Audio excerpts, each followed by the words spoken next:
Hello students, कैसे हैं आप लोग। आज के वीडियो लेक्चर के अंदर हम ये सीखेंगे कि कोई भी अपने पास फलन है या फलन की कोई भी समीकरण है अपने पास, तो उस फलन की समीकरण को अगर हमें वक्र के रूप में किसी ग्राफ पेपर पर प्रदर्शित करना हो तो किस तरीके से हम ग्राफ पेपर के ऊपर उसे प्रदर्शित करते हैं। तो चलिए आज के वीडियो लेक्चर के अंदर हम शुरू करते हैं अपने वक्र, जो मैथमेटिकल टूल का सबसे इम्पोर्टेंट पार्ट है, क्योंकि कोई भी वक्र जब अपने पास होता है तो वो वक्र जो है वो उस फलन के बारे में आपको काफ़ी सारी जानकारियाँ दे देता है। यानी आप केवल उस वक्र को देखकर ही उसके बारे में काफ़ी कुछ पता लगा सकते हैं। अपने फिजिक्स के अंदर कई सारे वक्र के प्रकार होते हैं, कोई भी फलन हो उसका आप वक्र बना सकते हैं, लेकिन कुछ ऐसे फलन होते हैं जिनका वक्र आपको ध्यान में रखना होता है, या फिर मेजॉरिटी जो यूज होती है वक्र की, वो मेजॉरिटी जो होती है वक्र की, उसके बारे में हम लोग यहाँ पर पढ़ेंगे। तो चलिए आज का वीडियो लेक्चर स्टार्ट करते हैं। Thank you. चलिए हम बात कर रहे हैं आज के वीडियो लेक्चर के अंदर वक्र की, या फिर मैं बोल सकता हूँ कर्व। तो वक्र या कर्व की अगर हम बात करें तो कई तरीके के मेजॉरिटी वक्र होते हैं जिनको हम लोग फिजिक्स के अंदर पढ़ते हैं। अगर कुछ कॉमनली हम लोग बात करें तो फर्स्ट सबसे इजी और सबसे ज़्यादा यूज होने वाला वक्र जो अपने पास आता है वो होता है सरल रेखा। क्या होता है? सरल रेखा, स्ट्रेट लाइन। स्ट्रेट लाइन वक्र जो है वो अपने सबसे ज़्यादा यूज में आता है। दूसरे अगर हम बात करें तो सरल रेखा के बाद में अगर हम बात करें तो मैं बोल देता हूँ परवलयाकार वक्र। परवलयाकार वक्र, पैराबोलिक। कौन सा हो जाता है? पैराबोलिक वक्र हो जाता है। तीसरे प्रकार की अगर हम बात करें तो मैं बोल सकता हूँ अति परवलयाकार। अति परवलयाकार वक्र, ये सब वक्र के नाम हैं, ठीक है। और जैसी आकृति वो वक्र बनाता है उस आकृति के आधार पर ही इन वक्रों के नाम हैं। जैसे सरल रेखा का मतलब सरल रेखा की तरह अगर कोई वक्र है तो उसे सरल रेखीय वक्र बोल दिया। अगर परवलय की तरह कोई वक्र है तो उसे परवलयाकार बोल दिया। अगर अति परवलय या हाइपरबोलिक की तरह कोई वक्र है तो इसे हमने बोल दिया अति परवलयाकार वक्र। इसी तरीके से अगर हम सरल रेखा, परवलयाकार, अति परवलयाकार, या फिर मैं बोल सकता हूं वर्तीय वक्र या वर्ताकार वक्र, यानी जैसी आकृति वो वक्र बनाता है उसी के अनुरूप उसका वक्र बन जाता है। तो वर्ताकार वक्र, या फिर मैं बोल सकता हूँ सर्कुलर शेप के अंदर हो या सेमी सर्कुलर के अंदर हो तो वो वर्ताकार वक्र हो गया। इस तरीके से बहुत सारे वक्र जो हैं वो हो सकते हैं। इन सभी वक्रों को हम 1 बाय 1 डिस्कस करेंगे। एक वीडियो लेक्चर के अंदर हम लोग एक वक्र को कंप्लीट डिस्कस करेंगे। तो चलिए स्टार्ट करते हैं हम लोग सरल रेखा से, और उसके बाद में हम कई सारे वक्र जो है उनके बारे में पढ़ेंगे। तो सरल रेखा जो वक्र है, सरल रेखीय वक्र जो है, इसके बारे में शुरू करते हैं। तो देखिए सरल रेखीय वक्र होता क्या है, क्या क्या उसकी कंडीशन होती है। तो सरल रेखीय वक्र की अगर हम बात करें, हम फर्स्ट बात कर रहे हैं सरल रेखा की या सरल रेखीय वक्र की। यदि कोई फलन आपके पास ऐसा है जिसका ग्राफ पेपर पर जो ग्राफ बन रहा है, जैसे ये ग्राफ पेपर की कोई y एक्सिस है, ये ग्राफ पेपर की कोई x एक्सिस है। अब आपके पास जो वक्र बन रहा है वो वक्र कुछ इस तरीके का, इस तरीके का, इस तरीके का, या कुछ इस तरीके का बन रहा है, यानी एक सरल रेखा के अनुसार बन रहा है, तो उस वक्र को बोलते हैं सरल रेखीय वक्र या स्ट्रेट लाइन कर्व। तो सरल रेखीय वक्र जो होती है, कोई भी फलन आपके पास है तो अब फलन की तो कोई समीकरण होगी आपके पास, तो हमें क्या करना है कि अगर किसी फलन की समीकरण सरल रेखीय वक्र की समीकरण के जैसी है तो मैं बोलूँगा उसका जो वक्र बनेगा वो सरल रेखीय वक्र बनेगा। अब हमें कैसे पता चले कि ये सरल रेखीय वक्र की समीकरण है या नहीं है? तो उसके लिए सरल रेखा की एक सामान्य समीकरण होती है। सरल रेखा की एक सामान्य समीकरण होती है। आप उस समीकरण से तुलना करके देखते हो कि आपको जो फलन की समीकरण दी हुई है वो सामान्य समीकरण जो सरल रेखा की है उसकी तरीके की है या नहीं। तो वो सामान्य समीकरण क्या होती है?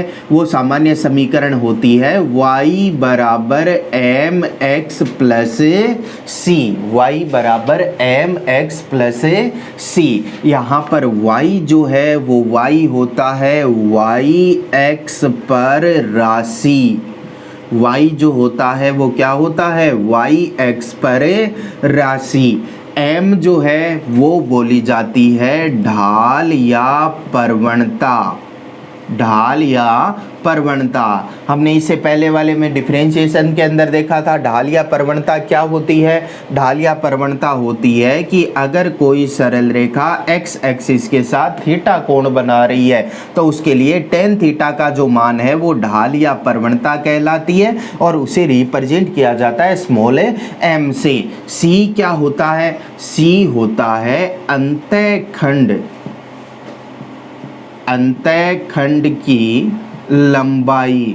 और ये अंतःखंड की लंबाई जो है वो कहाँ पर होगी? y एक्सिस पर होगी।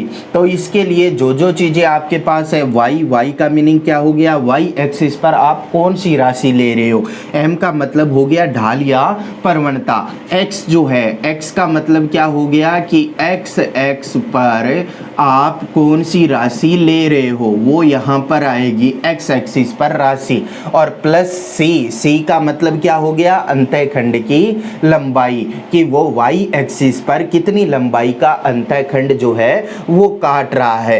तो कोई भी आपके पास फलन की समीकरण हो, उस फलन की समीकरण की तुलना करते हो आप लोग इस सरल रेखा की सामान्य समीकरण से, और तुलना करने के बाद आप देखते हो कि y एक्सिस पर कौन सी राशि है, x एक्सिस पर कौन सी राशि है, उसकी ढाल या प्रवणता कितनी है और उसके लिए अंतःखंड की लंबाई कितनी होगी।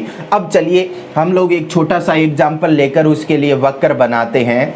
जैसे मैंने एक सामान्य सा एग्जाम्पल ले लिया, मैं बोल रहा हूँ कि कोई हमारे पास समीकरण है y बराबर 3x प्लस 4, ये अपने को किसी फलन की समीकरण दे दी। ठीक है, आपको बोल रहा है कि इसके लिए जो वक्र बन रहा है वो वक्र बनाइए कि वक्र किस प्रकार से बनेगा।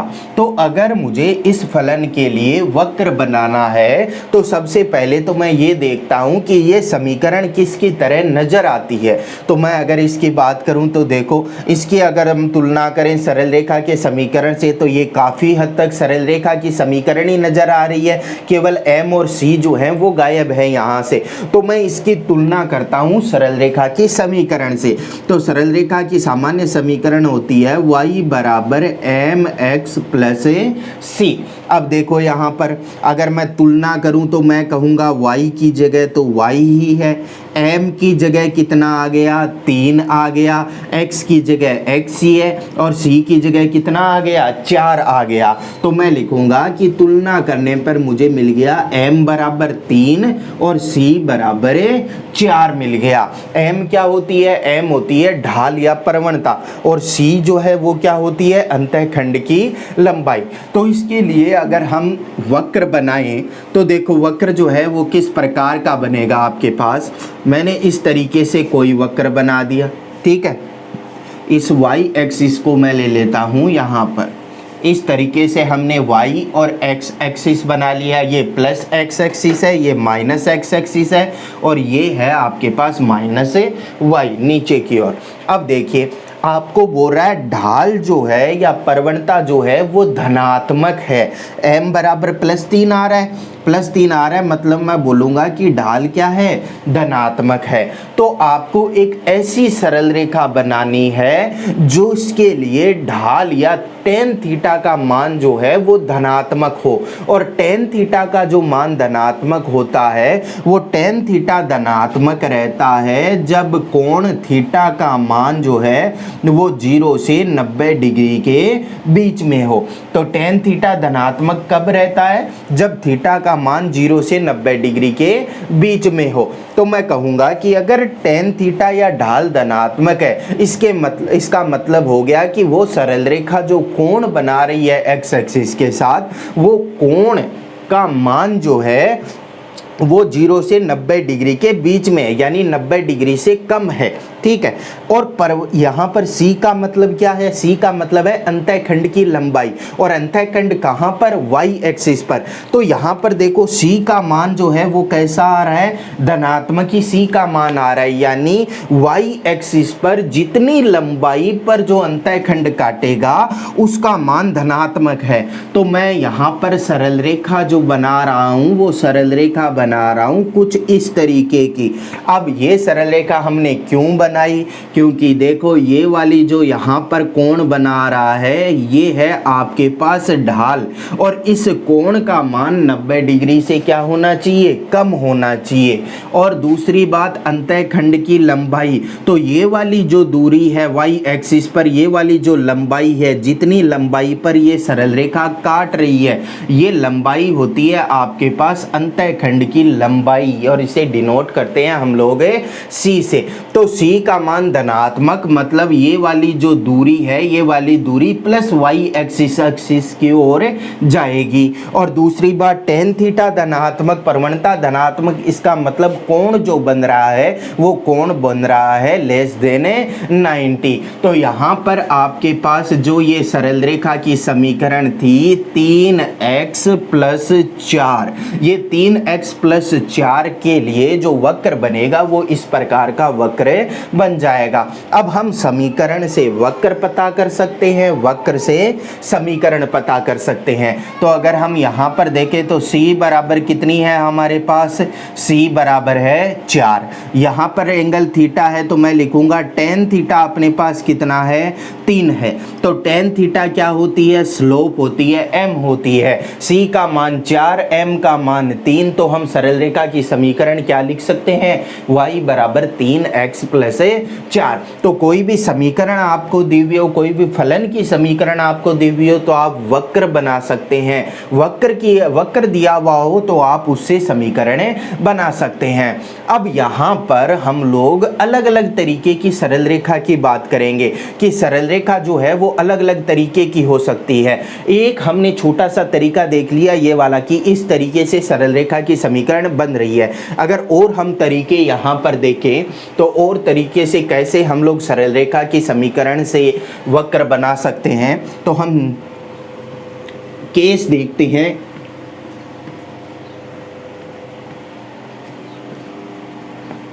समझते जाइए आप लोग। सरल रेखा का जो समीकरण है उससे वक्र बनाना जो है वो बहुत ही ज़्यादा इजी है। अगर हम बात करें यहाँ पर केस की, केस के अंदर कितने केस हो सकते हैं, तो केस फर्स्ट की अगर हम बात करें तो मैं लिख लेता हूँ, यदि m व c दोनों धनात्मक हों, तो हमने ये केस जो है वो देख लिया पहले ही। यदि m व c दोनों धनात्मक हों तो अपना पास जो वक्र बना वो वक्र किस प्रकार का बना था? वो वक्र बना था आपके पास इस प्रकार का। ये वाला जो कोण है वो 90 डिग्री से कम, और ये c का मान कैसा हो गया? धनात्मक हो गया। तो जब m व c दोनों धनात्मक होंगे तो जो सरल रेखा बनेगी वो सरल रेखा इस प्रकार की बनेगी।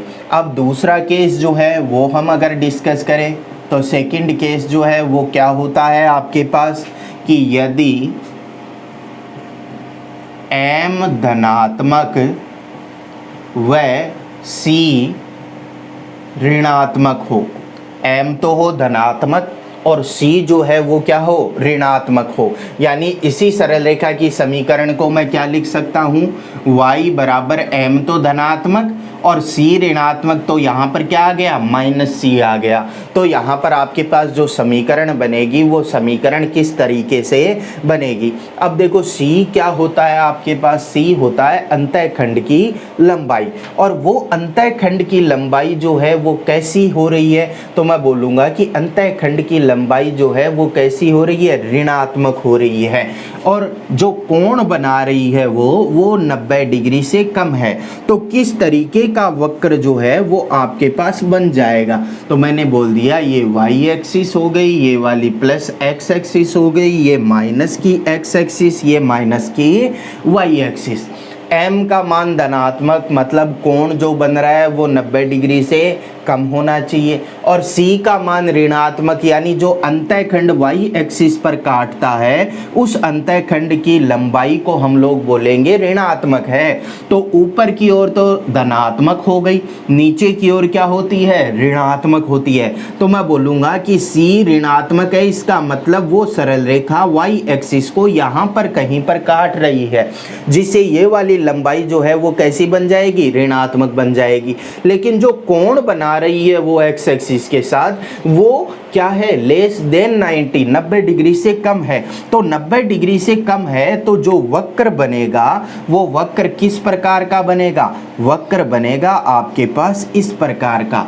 तो जो यहाँ पर एक्स एक्सिस के साथ ये सरल रेखा कोण बना रही है वो क्या हो गया, लेस देन 90 या 90 डिग्री से कम हो गया। तो मैं यहाँ कहूँगा कि ये थीटा देखो, देखने से ही पता चल रहा है 90 डिग्री से कम है, मतलब इसकी जो ढाल या प्रवणता है वो ढाल या प्रवणता कैसी है, धनात्मक है। लेकिन जो अंतःखंड की लंबाई है सी जो है उस सी का मान कैसा है, ऋणात्मक, क्योंकि अगर मैं प्लस एक्सिस की तरफ जाऊं तो धनात्मक मान मिलता है, माइनस एक्स की तरफ आऊं तो ऋणात्मक मान मिलता है, प्लस वाई एक्सिस की ओर जाऊं तो धनात्मक मान मिलता है, और माइनस वाई एक्सिस की ओर जाऊं तो ऋणात्मक मान मिलता है। तो माइनस वाई की तरफ जाने पर ऋणात्मक मान मिल गया मुझे, यानी सी जो है वो कैसा हो गया, ऋणात्मक हो गया यहाँ पर। अब चलिए नेक्स्ट केस की अगर हम बात करें,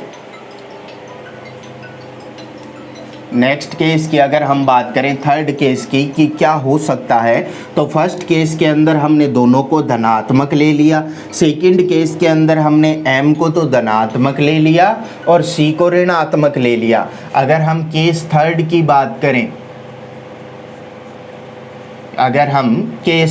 बात करें, तो मैं लिखूंगा कि यदि m ऋणात्मक व C धनात्मक हो, यानी जो प्रवणता है वो तो हो ऋणात्मक और C जो है वो क्या हो, धनात्मक हो, तो किस तरीके का वक्र अपने पास बनेगा। तो मैं अगर समीकरण बोलना चाहूँ तो समीकरण किस प्रकार की बनेगी, y बराबर माइनस एम एक्स प्लस सी, क्योंकि स्लोप यानी ढाल तो ऋणात्मक और c यानी अंतःखंड की लंबाई क्या है, धनात्मक है। तो वक्र किस प्रकार का बनेगा, तो हमने यहाँ पर इस तरीके से y एक्सिस और x एक्सिस बना लिया, ये प्लस x एक्सिस हो गया, ये प्लस y एक्सिस हो गया, ये हो गया माइनस y और ये हो गया आपके पास माइनस x। तो देखिए क्या करना है, ढाल तो आनी चाहिए ऋणात्मक, तो ढाल क्या होती है, ढाल होती है tan थीटा,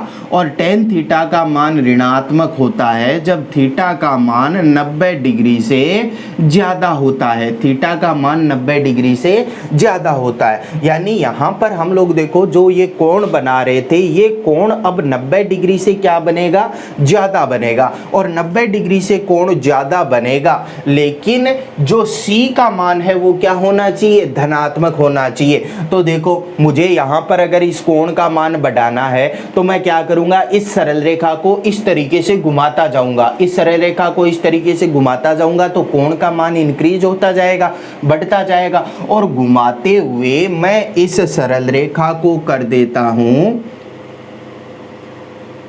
इस तरीके से, घुमाते हुए इस सरल रेखा को कर दिया हमने इस तरीके से। तो यहाँ पर देखो एक्स एक्सिस के साथ जो ये वाला कोण बन रहा है ये 90 डिग्री से ज़्यादा। अब बोले सर हम ये वाला कोण नहीं नापेंगे क्या? ये वाला कोण नहीं नापना आपको, क्योंकि ये दिशा देखो कोण मापने की उल्टी हो जाएगी, और दिशा उल्टी हो जाएगी तो कोण थीटा ना रहकर कितना हो जाएगा? 180 माइनस थीटा हो जाएगा। तो ये वाला कोण आपको देखना है थीटा इसी दिशा के अनुदिश। मैं बोलूँगा अंतःखंड की लंबाई, तो अंतःखंड की लंबाई क्या हो गई आपके पास? c। देखो y एक्सिस पर है और प्लस y एक्सिस पर है, तो प्लस y एक्सिस पर है, इसका मतलब c कैसा है आपके पास? धनात्मक है। यहाँ पर कोण 90 डिग्री से बड़ा है, तो 90 डिग्री से बड़ा है मतलब प्रवणता जो है वो कैसी है? ऋणात्मक है। तो अगर कोई ऐसी सरल रेखा जिसमें प्रवणता ऋणात्मक हो और अंतःखंड की लंबाई धनात्मक हो, तो उसकी सरल रेखा की जो समीकरण है वो इस प्रकार की बनेगी। चलिए नेक्स्ट केस जो है वो हम आगे की क्लास के अंदर, नेक्स्ट क्लास के अंदर देखेंगे इसके, और साथ ही सोल्व्ड एग्जाम्पल भी इसके देखेंगे। तो आज के वीडियो लेक्चर के अंदर जो आपको बताया है वो डिस्कस कीजिए, वापस से रिवीजन कीजिए उसका। और अगर आपको 11th क्लास के या फिर 12th क्लास या फिर प्रीवियस ईयर जो नीट और आईआईटी के पेपर चाहिए हों, तो आप नीचे डिस्क्रिप्शन के अंदर मेरे ब्लॉग के लिंक मैंने डाल दी है, तो आप उस ब्लॉग पर जाकर वहाँ से जो आपकी इच्छा करे वैसा स्टडी मटेरियल डाउनलोड कर सकते हो, और वो भी फ्री ऑफ कॉस्ट। उसके लिए आपको कोई चार्ज देना नहीं पड़ेगा। साथ ही यहाँ पर जो वीडियो लेक्चर हैं वो वहाँ पर भी आपको मिल जाएंगे, और जो थ्योरी नोट्स हैं या क्वेश्चन बैंक हैं वो वहाँ पर आपको अलग अलग कोचिंग के मिल जाएंगे।